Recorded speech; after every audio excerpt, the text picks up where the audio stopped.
Well, I was recently in the Charlotte airport, and I walked into the women's restroom, Terminal E.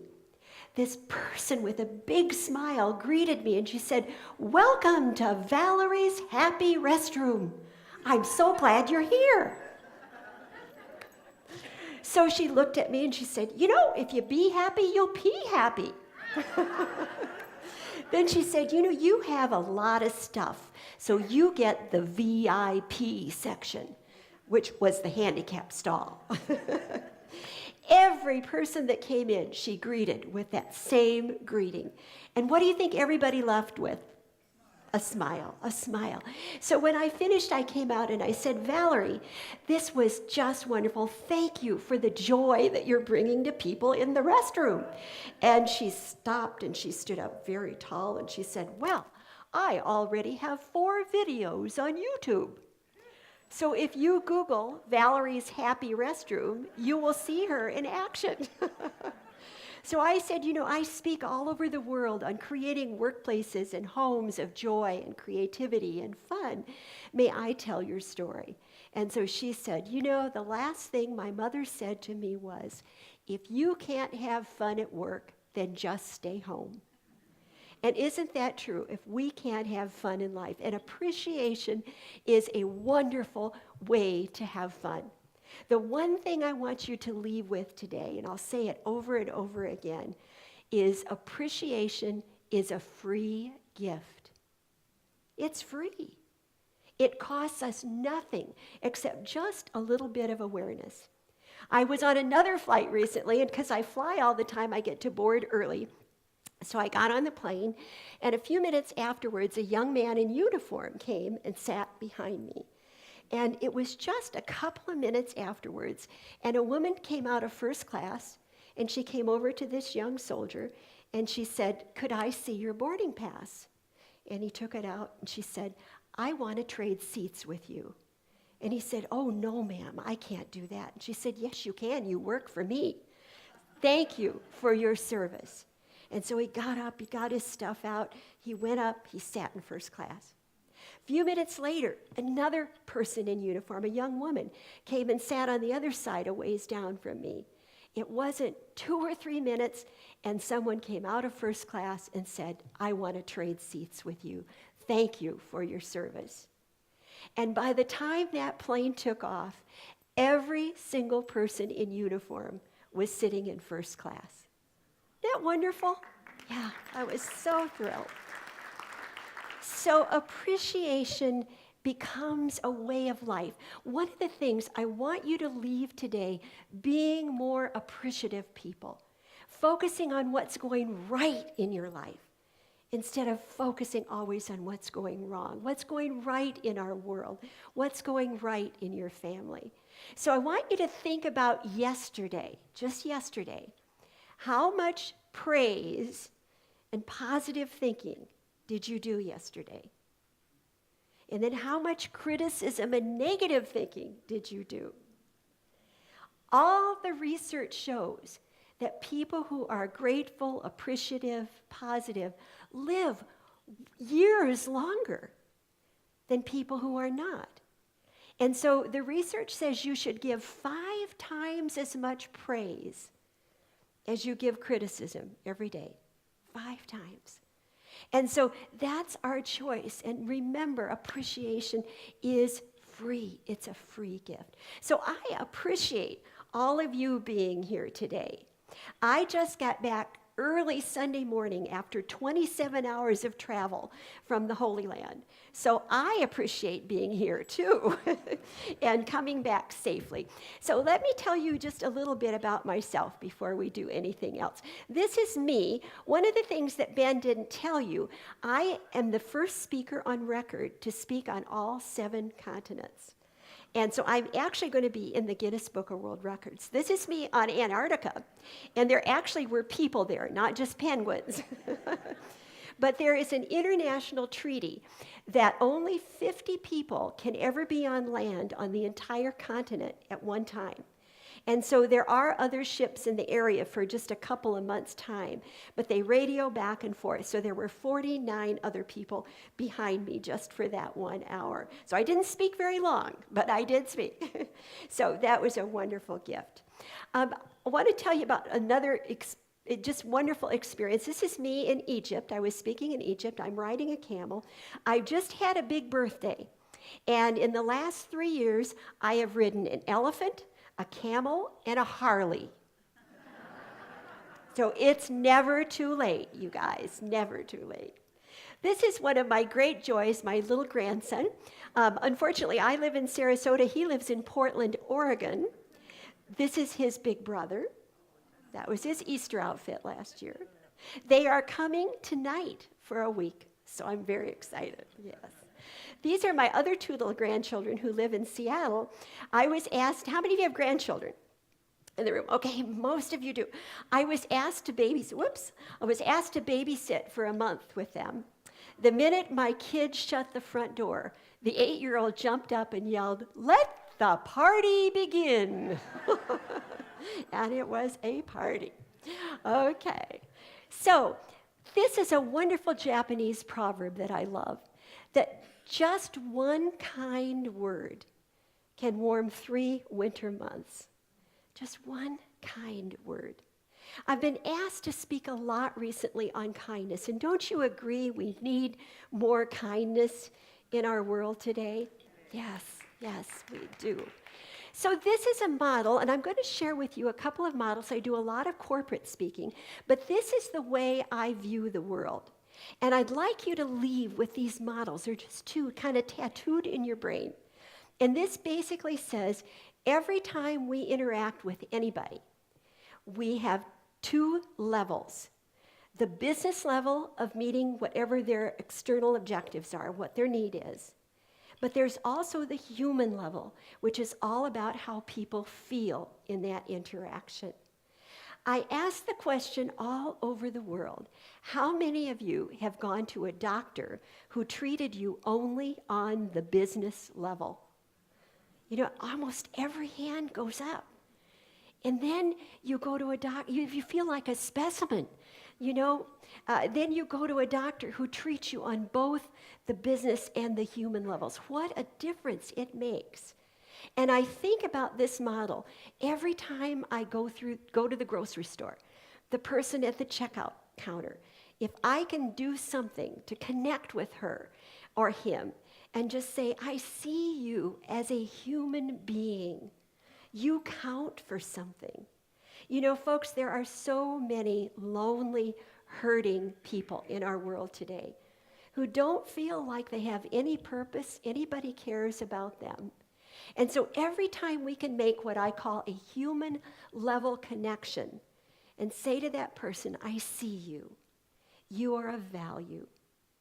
By the way, I'm just thinking, I have a lot of restroom stories for some reason. I was in the restroom at O'Hare Airport. This was a real cold, snowy morning, one February morning. And I walked into the women's washroom, and there was a woman there cleaning. So I walked up to her. I touched her right on the arm, looked her right in the eyes, and I said to her, thank you so much for keeping this restroom clean. You're really making a difference for all of us who travel. She perked up. She started cleaning like this. By the time I got ready to go, folks, she was handing towels out to all the women who were washing their hands. And I left with tears in my eyes because that cost me nothing. But what did I tell her in that one statement? Yeah, she was important. You know, she was doing important work. She counted for something. And folks, we have those opportunities many, many, many times every single day. So as you think about this model, think about every time you interact with anybody, whether it's the waiter at the restaurant, you know, have you taken care of both their business and their human need, just for someone to see them? So let's look at some examples of the human business model. Federal Bureau of Feelings, sir. It seems that last night you neglected to ask your wife how her day was. You have the right to remain silent. Little business level. G. Jeffrey, an annual report on our marriage is a novel anniversary gift, but I was hoping for something a little more romantic. And one of my favorites, Helen tries out her new Not Tonight, Honey nightgown. That's the human level. How about this one? The booths are for parties of 4 or more. Has it ever happened to you? What is that person tied to? The rules, the business. You see how silly that is. And then my very favorite, help, we're lost, but our dad won't stop to ask for directions. And folks, that's true all over the world. Okay, so we might go a little too far, the vice president in charge of sincerity, giving hugs.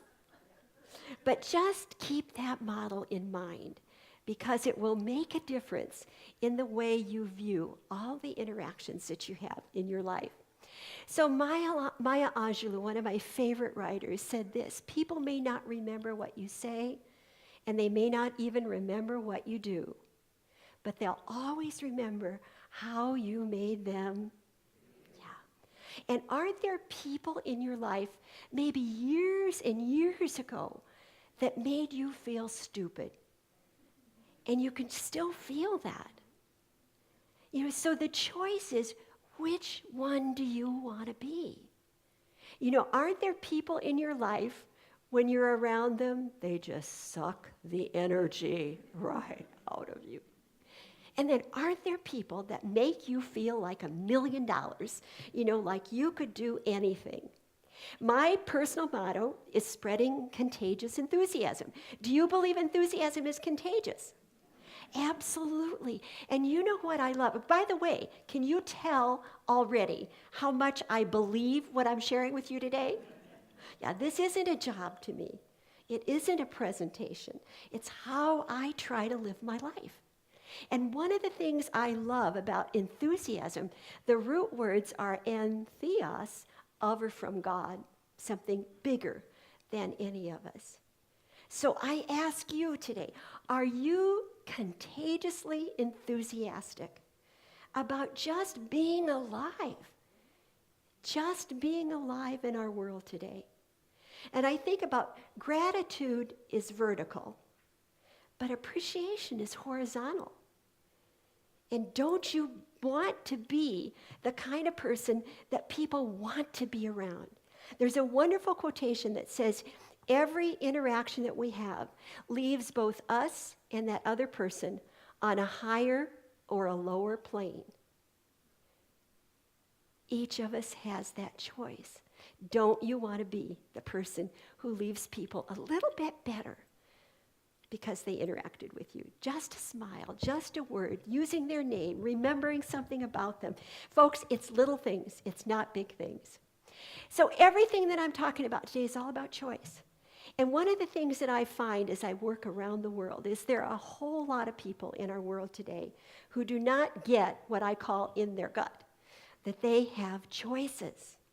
I think we've pretty much created a society of victims. Are you seeing that out there? Everybody has an excuse or somebody to blame, not taking any kind of accountability for choice. And so I want you to leave today really getting right here that you have choices every day in every interaction that you have. So I'm going to tell you a story so important in my life. I think of it every single day, every day. My husband had 2 friends that commuted to downtown Chicago every day for 19 years. Anybody from Chicago here? Chicago area? Wow, okay. So every day for 19 years, every day they would take the same train, they'd stop at the same newsstand and get the paper from the same guy. So every day, one of the 2 would say to the guy at the newsstand, "Hi, Joe, how are you? What'd you think of the Cubs this weekend? How's your family?" Never once in 19 years, 5 days a week, 19 years, Did Joe ever respond to him in any other way than a grunt? My husband's other friend said, how can you day after day after day be nice to this guy who doesn't even acknowledge your presence on the face of the earth? The other friend said, I learned a long time ago not to let someone else control my behavior. Not to let someone else control my behavior. And so what that story says to me, and as I said, I think of it every day, is no matter what anybody in this world says or does to me, I always have a choice in how I respond.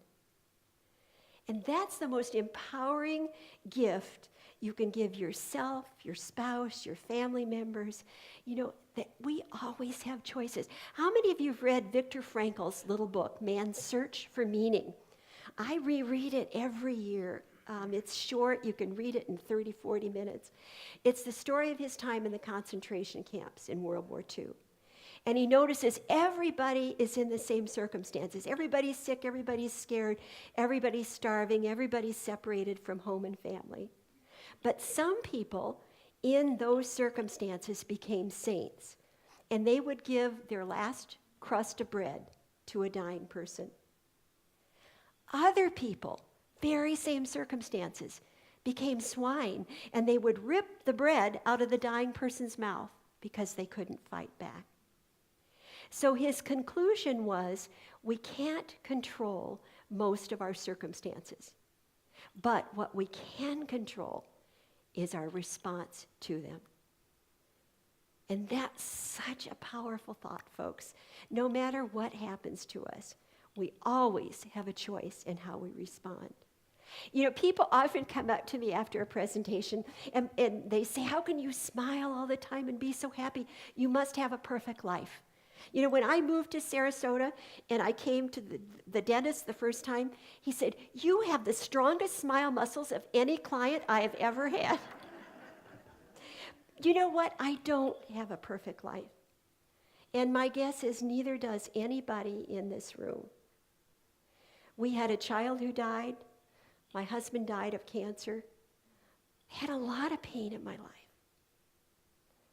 But I choose to be a happy person. I choose that. And no matter what's happened in your life, every one of us in this room has that same choice. And if you know any great single guys, I can live anywhere. Pays to advertise, right?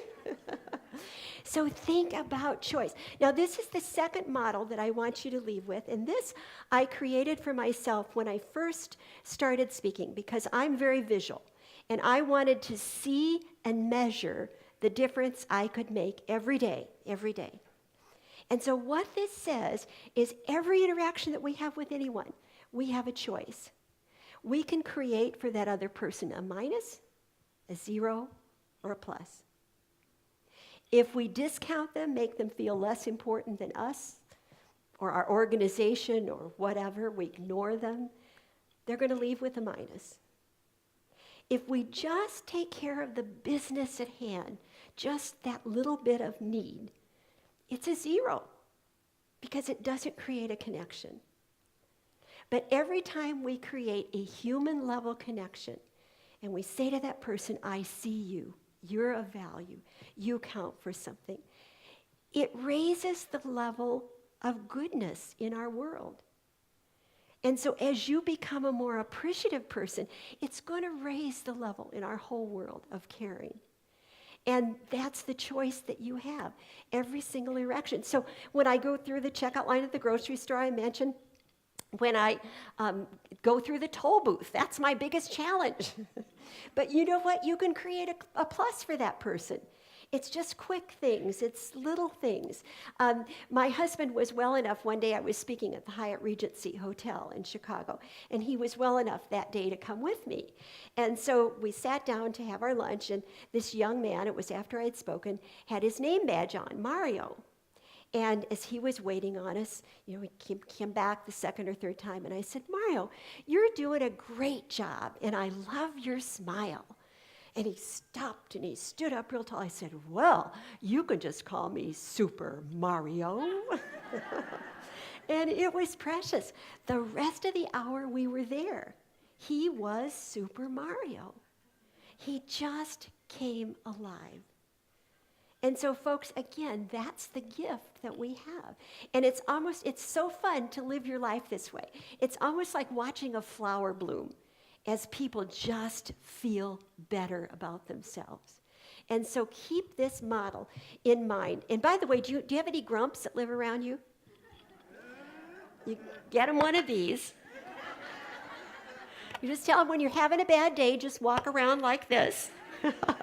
You won't bother anybody. And they come in all colors. So you can do whatever you need to do in your life, the transactions.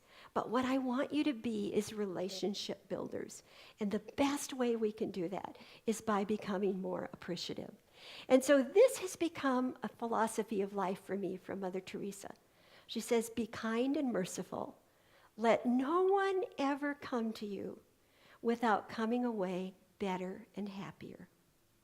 Let no one ever come to the Glenridge. Let no one ever come to your home without coming away just a little better and happier because someone cared about them.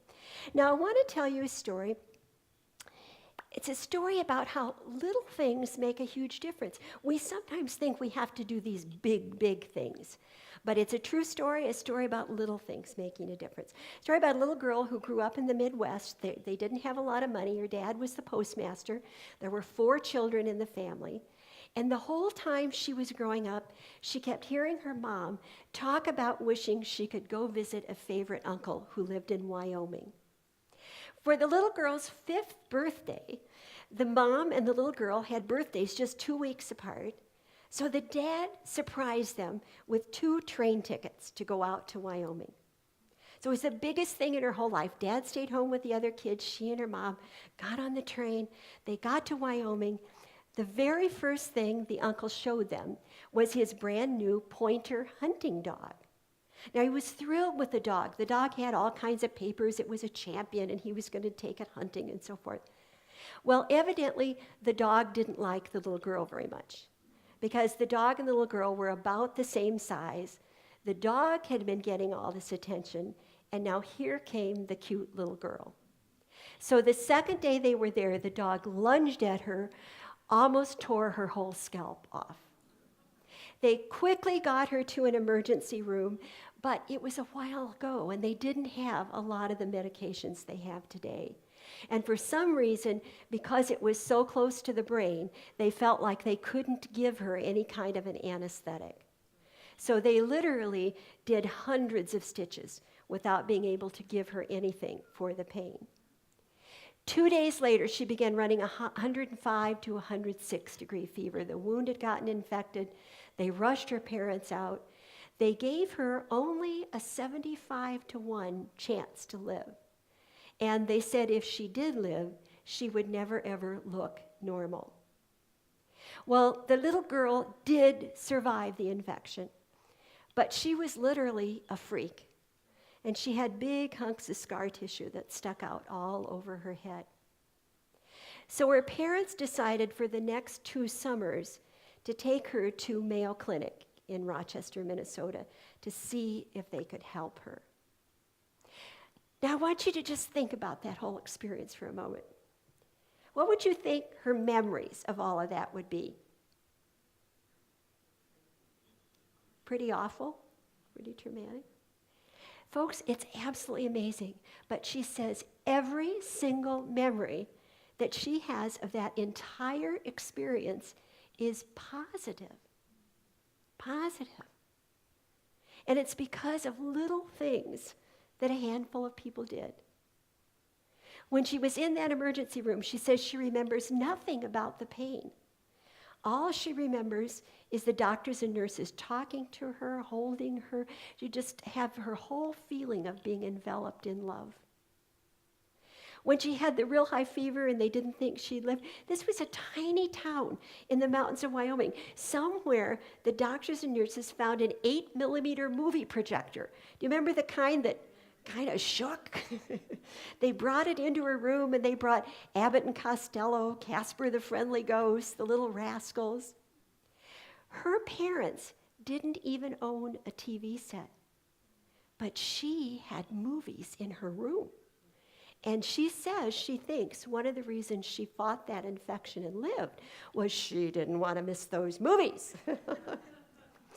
When they would go to Mayo Clinic, she and her mom would have to be there 7 to 8 weeks at a time. And in those days, they tried to create sort of a family experience. So they didn't keep children overnight in the hospital unless they absolutely had to. And what they did was they assigned each family a driver. The driver would pick the mom and the child up early in the morning from the hotel, drive them to the hospital, and then drive them back late at night. Now, the taxi driver became their friend because every day he was driving them back and forth. Every day, he had this funny little furry thing that hung from his rearview mirror. Remember those? And he would say to the little girl, "Say good morning to Fred. Fred's my good luck charm. I've never had an accident because Fred takes such good care of me." So she thought Fred was pretty special. Well, on the day of her first surgery, and they didn't know whether they could help her or not, he knew it was the day, picked the mom and the little girl up early in the morning, got them to the hospital, let them out of the car, and then she said she'll never forget what he did next. He said, "Now wait a minute." And he went around, he opened up the front door, and he took Fred off the rearview mirror. And he got down on his knees so he was eye level with her. And he said, "You know, I know it's your operation today. You're probably kind of scared." But he said, "You know how Fred takes such good care of me? Never lets anything bad happen. You take Fred with you, and you're going to be just fine."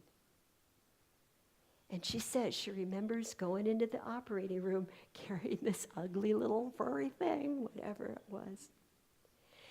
The doctor who did her plastic surgery was the best known plastic surgeon in the world at the time. And you know, they only get the worst of the worst at Mayo Clinic. But when she'd come in to get her bandaged, she'd be bandaged above her eyebrows for all that time.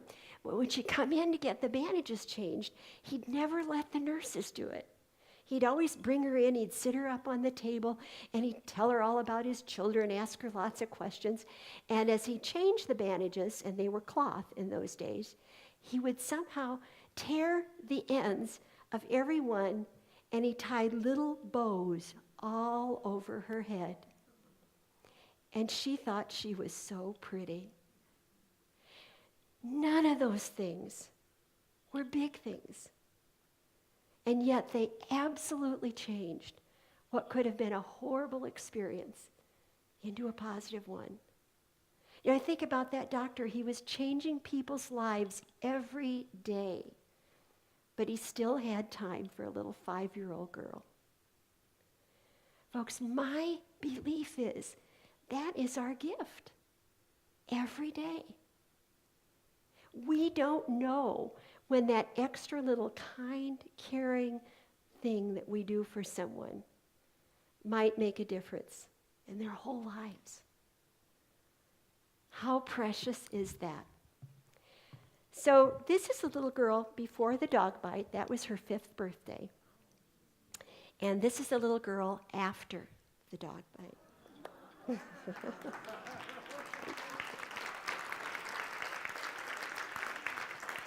How many of you knew it was me? I still have a lot of scars up there. But you know, I couldn't even tell this story till 2 or 3 years ago. And the first time I told it, first couple times, I told it in the first person. I couldn't get through it without getting choked up. My mom was in my audience just right after I started telling it for the first time. She sat in the back with tears rolling down. She said, "My memories weren't like that at all." But again, it's the whole idea of how little things make such a huge difference. So we're going to talk about appreciation. Again, think about how much appreciation are you giving to the people around you, because appreciation is a free gift, right? It's free. All right, isn't that what somebody looks like when you appreciate them? You know, they just come out of their shell. It's so easy, folks. You know, when I stay at a hotel more than 2 or 3 days, I get to know several of the bellmen, and I get to know somebody at the front desk, and usually somebody at the restaurant. And when I get ready to leave, this whole little group walks me out to the taxi. You know, and it's not because I'm so special, but it's because I take the time to find out something personal about them. That they're more than just a worker. They are a human being. And so I love this thought from Albert Schweitzer. Sometimes our light goes out, but is blown again into flame by an encounter with another human being. Each of us owes the deepest thanks to those who have rekindled this inner light. I have some friends here today, folks, who have rekindled my inner light. I'd like to ask you to close your eyes for just a moment. I want you to think about someone in your life who at some time has rekindled your inner light. Maybe a grandparent, or a teacher, or a friend.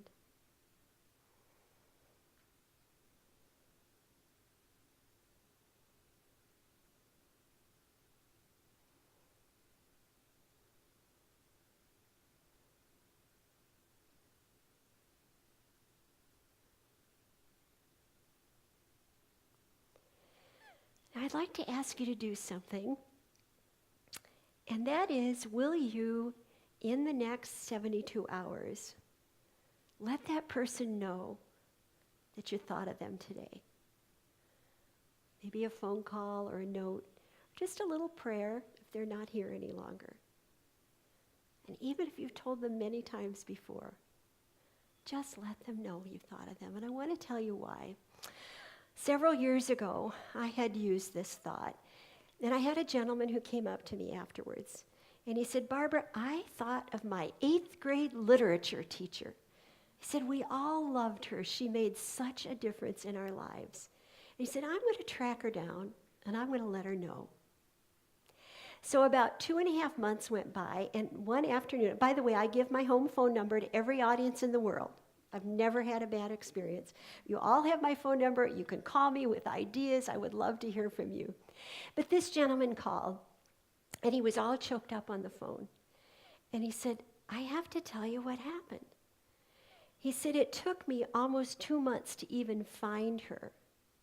And when I finally did find her, I wrote to her on Monday. And on Saturday, this is the letter I got back.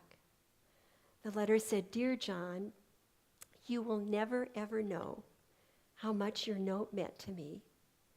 I'm 83 years old. I'm living all alone in one room. My friends are gone. My family's gone. I taught for 50 years, and yours is the first thank you letter I've ever had from a student. Sometimes I wonder what I did with my life.'" And he just sobbed on the phone. He said, "Every reunion we have, she's always the one we talk about. We loved her. But nobody took the time to tell her." And so, folks, when you have a positive thought, let that person know. Don't keep it inside. And as you think about this, please let the person that you thought of today know that they were important to you. So there are 3 kinds of appreciation. Kinesthetic, things that we do for other people. Auditory, the things that we say. I leave voicemails all the time. My Wednesday is my A-day. Wherever I am in the world, I try to appreciate 3 or 4 people. in some way, whether it's a phone call, an email, or a note. But that's one of my strategies. So auditory and then visual. Anytime we write notes, how many of you write thank you notes? You know, it's a lost art today. And I can't tell you, I write tons of thank you notes, and people tell me they save them because it's a lost art, and it's one of the things I want you to do when you go back, get your favorite color folder and write in great big letters on it, AIG. Stands for Ain't I Great? And every time you get a thank you note, or every time you see a cartoon that you like, or an idea that makes you smile, or a quotation, put it in that folder. And then on the days that you're having kind of a bad day, get that folder out and remind yourself how special you are. So, thanks guys, looks great. Little appreciation. Okay, so there are 10 things. I don't know if we'll have time to get through all of these, but first of all, everybody wants and needs it. Great story for you. One of my friends is a teacher in the inner city in LA. He told me one day this story, and he said, you know, I had 2 young men named Johnny in my class that year. And he said one of the Johnnies was the ideal student. Always had his homework done, always responded in class, did extra things, helped the teacher. He's just a good kid. The other Johnny was a pain in the neck. Never had his homework done, interrupted class every day, always caused problems. So November was the first parent open house. And at the end of the open house, mother came up and she said to the teacher, I'm Johnny's mother. And he said, oh, I can't tell you how much I like that kid. He is so much fun to have in my class. Well, the next day, problem Johnny had his homework done. The first time all year. He answered in class. He helped the teacher pass out papers. The end of the day, he stayed after everybody else left, and he came up to my friend and he said, you know, no teacher has ever said they liked having me in their class before. All because of a mistake. He said this young man became one of the best students he ever had. All because of a mix-up. So everybody wants and needs it.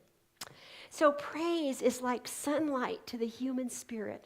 We cannot flower and grow without it. Second thing, it doesn't have to be something big. And that's so important. It's just little things, folks, that make a difference. Kansas City, how many of you lived in Kansas City or been in Kansas City? They have started a kindness campaign.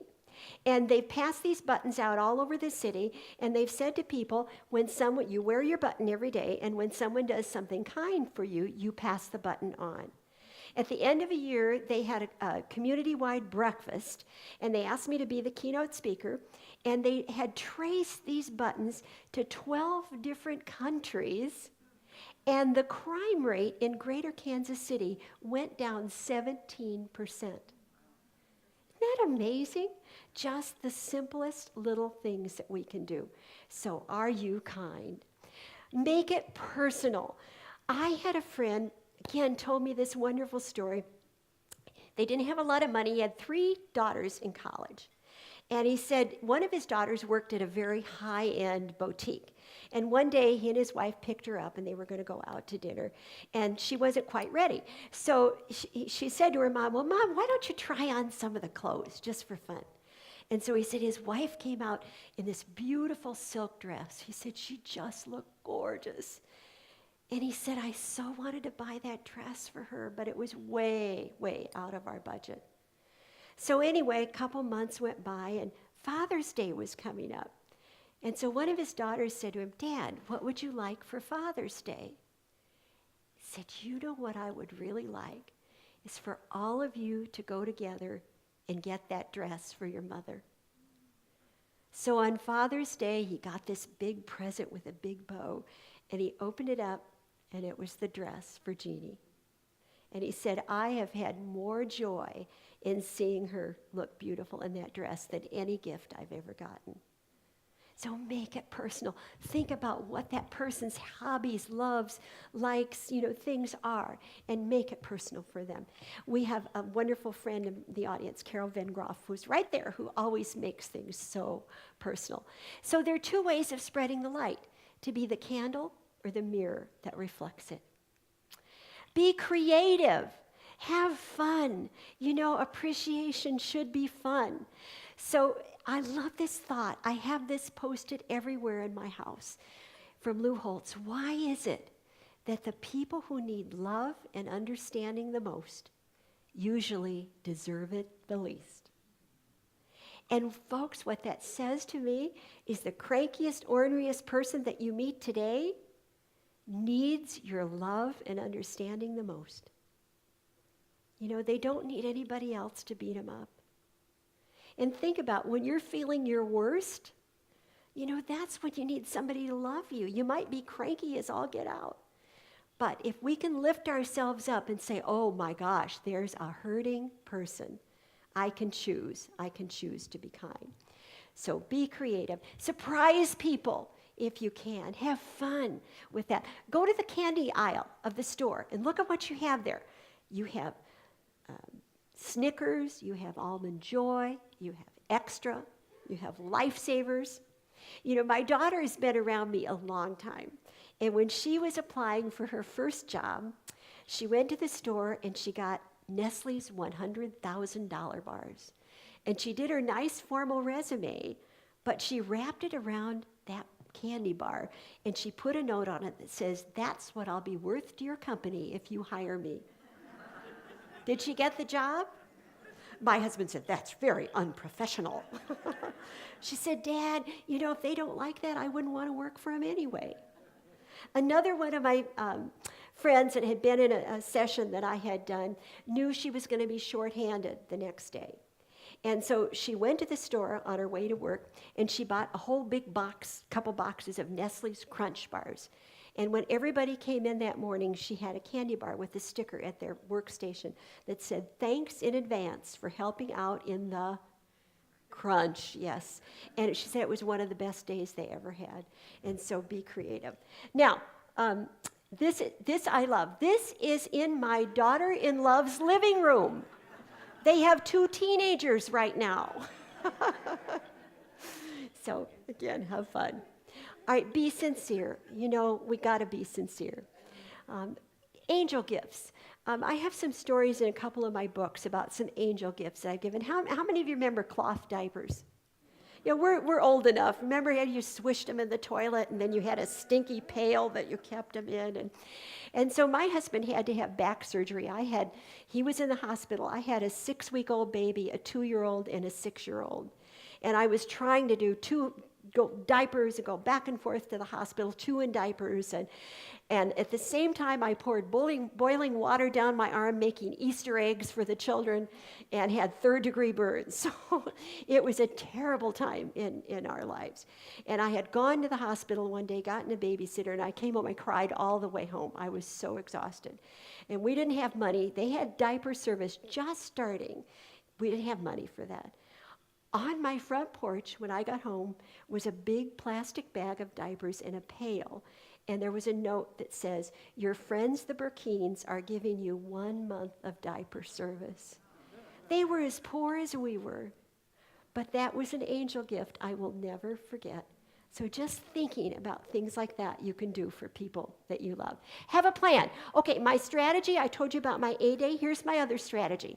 When you get up in the morning, you put 5 pennies in this pocket. Every time you thank somebody, you move the penny over here. And you don't go to bed at night till all 5 pennies are in this pocket. Okay? It's a great way to remember. And you could tell if your spouse or the people that you eat dinner with, tell who you gave the pennies to and how they responded. So give of yourself from the heart. It's that human level. And folks, one of the things I've found as I speak all over the world, I often get asked, what was my most difficult group? Now, I've had some tough groups. The IRS, Department of Corrections. I've had some tough groups. My toughest group of all, though, was the Singapore Security Police. If you know Singapore, it's a dictatorship. The police have absolute power. They can cut your hand off, they can shoot you. They are totally in power. I had about 80 men, all aged 45 to 60, for a half day on customer service.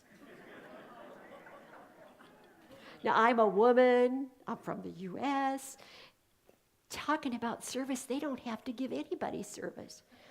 They came in their guns and their holsters and they sat like this. So the first half hour, this little thought went through my head. Is this going to be my first big bomb? So about an hour into it, I stopped, just like I did today, and I said to them, can you tell how much I believe what I'm sharing with you today? Not a job, not a presentation, how I try to live my life. And folks, it was like the floodgates open. You know, they may not have agreed with everything I said, but they respected that I lived it. I wasn't lecturing. I wasn't telling them how to do something. I was just sharing how I try to live. At the end of that morning, they stayed 4 hours on their own time. They all wanted me to sign their books. They all wanted a picture taken with me. Then they went to the Prime Minister and asked to bring me back for 3 days to spend 30 minutes with each of them individually. And what that taught me was everybody has a heart. Everybody. It just takes longer to get through to some of them than others, but what a gift. Now, I've done a lot of work in Asia. This was a gift from one of my persons in one of my classes. This is the Chinese symbol for the verb to listen. And I love this. On the one side, you see listening with your intellect, the business level. But look at the other side, that you cannot listen without coming with your full personhood. Listening with your eyes for body language. Giving that person your undivided attention. And then look at the cornerstone, that you cannot really listen without your heart. And so when you get back, will you write down somewhere on your refrigerator or your mirror, am I listening with my heart? Am I listening with my heart? Make it memorable. You know, another wonderful story that a friend of mine told me, this company had a custodian who had been there 25 years. And somebody found out it was going to be his birthday the next day. And so they sent a message around. He worked at night, and they told everybody, empty your own garbage can, and then draw a circle, put it in the bottom, and write a birthday note to Frank. When he came in that night, every garbage can had a note saying happy birthday. He came in the next morning in tears. He said, no one has ever done anything that nice for me before. So make it memorable. And finally, celebrate yourself. Appreciate yourself. All right, here's something I want you to do when you get back. And I had a really young audience a couple weeks ago, and I said, get a piece of typing paper. And they said, what's that? Get a piece of copy paper. Take your hand, trace your hand like you did in grade school. Take that piece of paper, put it up on the wall someplace, and when you've done lots of good things and nobody's noticed, you just go back and you just give yourself a little pat on the back. So appreciate yourself. And finally, you're going to receive more than you give, folks. That will always, always be true. So to be remembered as being important to someone else's life, make them feel appreciated. Now I'm going to end with a short video, and this is just a clip from a longer 16-minute video. It's a true story, although you're going to see a dramatization. But it's something that happened after I'd spoken to a group of people. One of the things I had said to them is, what can you do, whatever your job is, to make people feel special, in this case, to make the customer feel special. And this is true of all of us. What can we do? How can we have sort of what I call a personal signature, something that makes a difference, that makes us kind of stand out? And the message is how one person can make a difference. And so this is the story of Johnny the Bagger. It's, again, true story, happened when I first started speaking. Johnny is a Down syndrome person who was a grocery bagger. 5 million people have watched the story on YouTube. And so the joy for me is how this one young man has brought hope to people all over the world, that every single one of us can make a difference every day. So Ben, would you please start the video?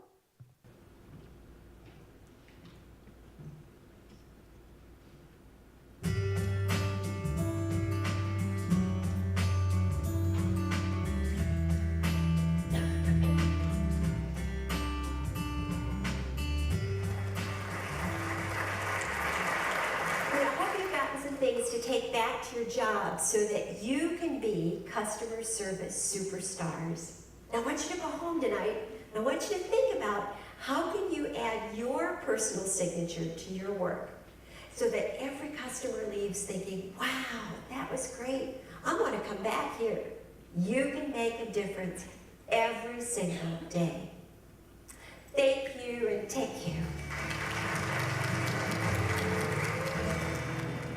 Hey, John, how was your day?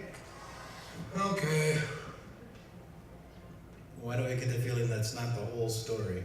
I just feel like I can't really change anything. Well, what are you trying to change? We're supposed to do something special for the customers at the store, but I'm just a bagger. Well, if you believe you can make a difference, you will. Come on, you've handled tougher stuff than this before. Yeah. Hey, you are positive, you're responsible, you care about people. Let those things help you figure out what to do. You still need some help? No, I'm okay. All right, well, I'm here if you need me. And don't stay up too late.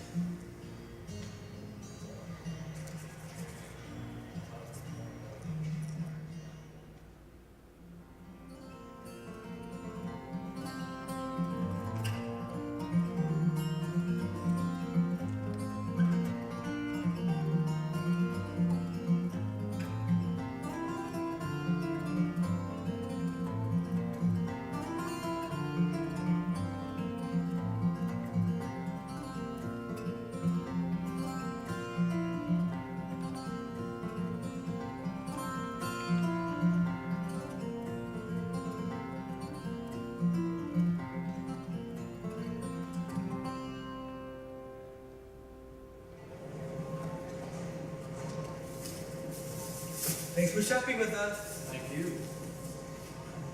Okay, at first I thought you were just handing out coupons, but what the heck are you up to? Johnny's thought for the day. You seriously think our customers are interested in our thoughts? They're happy thoughts. Never miss a rainbow or a sunset because you're looking down. Sarah June Parker. That is so cool. Where'd you find it? In books, and my parents helped me on the internet. If I don't find one I like, I think why not? I want to make customers smile. Why? This is a lot of work for something that isn't even your job. Barbara said it. It's my personal signature. I think that is awesome, John. Yeah, I'm sure you'll make a lot of people's day. Maybe you can help me think of a signature. I'm not very creative that way. Sure.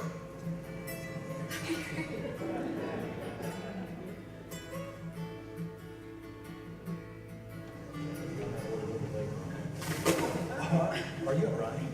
Fine. I'm so sorry. Here. Anything I need to replace there? Frozen foods, they're pretty durable. Oh, okay. Good. Hey, I just need to tell you how much this makes my day. Oh, well, I'm glad to hear that. You know, I used to only come in here once a week or so, but now I come in every time I go by just to get one of Johnny's thoughts of the day. Really? It must be so great to have someone who hears so much about his customers. Yeah, it is. Well, I'll see you tomorrow. Thanks for coming in.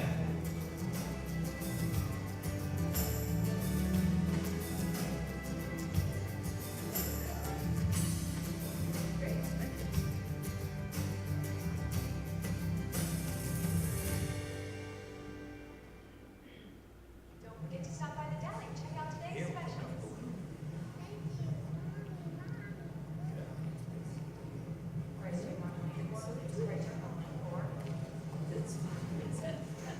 Rachel, what's going on here? Can't you help these people out, get some more checkers up here?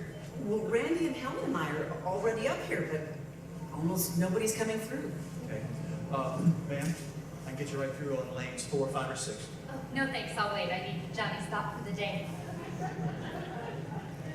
Sir, excuse me, no waiting on lanes 4, 5, or 6. I can get you right through. No thanks. I'm good. Anybody interested? Anybody? Want to change lanes? Can't. It's on the wife's list. I never go home without the stuff that's on the list.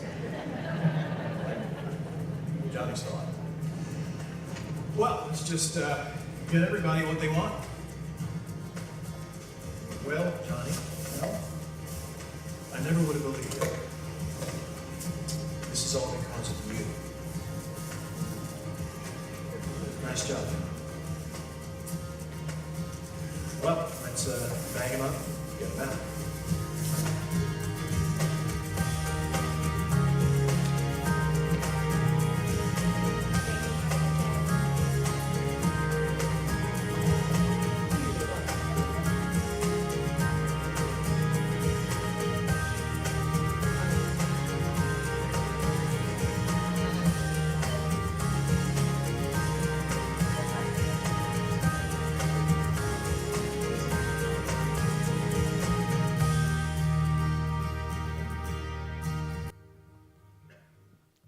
So one person can make a difference. You can watch the whole movie on my website.